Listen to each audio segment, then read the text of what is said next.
morning, Dr. Mason. This is the Conair team. In the next couple of minutes, we are going to do a short presentation on our airline route simulation competition strategies for 3 years. We are going to discuss year by year what strategies we took, why we took it, and the outcome, and why we think the outcome was like that.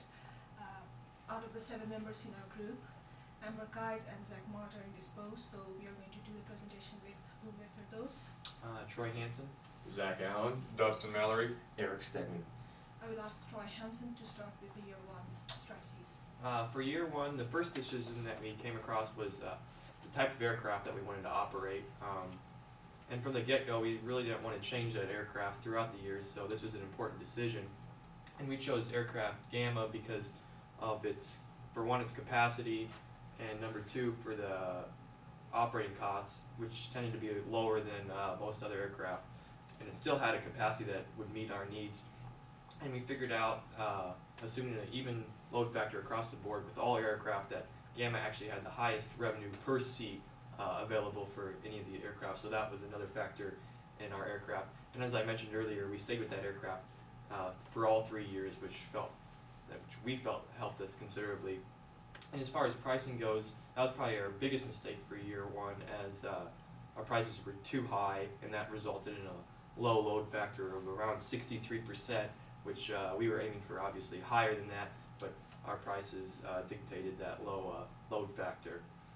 And airports, we decided to stay at the same airports as originally published, and our thinking behind that was that we didn't want to change our destination and our origin too much, even though the operating costs were a little bit higher compared to the other airports. And 2 of the reasons for the high prices were, first, there was a slight misunderstanding regarding what would be the lowest market price, and secondly, we didn't want to lower it too much because we feared we might incur loss, because we are one of the major carriers and we didn't want to go to that position. So year 2. Alright, the major changes we made in year 2 were with our prices. We dropped the business seats from 255 pounds to 210 pounds, but we didn't see a dramatic increase in sales due to that price change. However, in economy, we did see a great increase in sales. We dropped the price from 130 pounds to 95 pounds.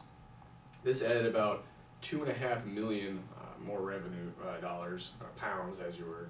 And that made us focus our target strategy on the economy seats, the traveler, leisure traveler. So we also changed our frequencies around a little bit, added 1 more to make 15, and focused on weekend travel.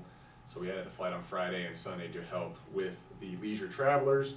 And our load factor for year 2 was greatly increased from year 1 to 85.98%. Our profit was about 3.7 million pounds. I'll go to Dustin for year 3. Due to the success of year 2, year 3 we decided to make a couple minor changes. The biggest change was still continued focus on the sale of economy seats. We actually decided to keep that price the same at 95 pounds. Because of the number of seats sold in year 2, we decided to leave that at 95 pounds, and we actually captured about 12,000 more seats sold in year 3. With business class, we were trying to gain more sales in that area, so we decided to lower the price 50 pounds to a price of 160 pounds. Approximately 4,500 more seats were sold in year 3. Our profit for the year was 3,625,805 pounds, which is a fairly successful year for us. I would like to mention our load factor in year 3 was 93.01%. Had the game continued in subsequent years, we would have to make decisions based on the number of aircraft we would like to make available as the load factor approaches our market share.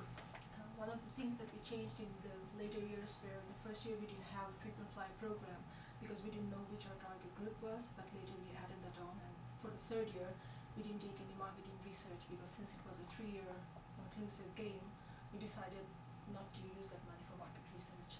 And Eric Stegman will do the conclusion. Okay. So basically, after year 1, that was when we found our target marketing group, and we saw our most dramatic changes in year 2, basically because we made our most dramatic changes in strategy, increasing both flight frequency to Friday and Saturday, and lowering business class prices, which enhanced our not business class, I'm sorry, economic class, which enhanced enhance our economic class sales. And as Lulu put it, in year 3, we decided not to pursue market research simply because it was a 3-year simulation. I think we all agree that one of the lessons we learned was by the success of Jet for Less, if you have one class and if you keep your prices fairly low, people will go for that and you'll have the maximum profit. That's why low-cost carriers are flourishing like that. In conclusion, thank you very much for your time. Thanks. Thank you.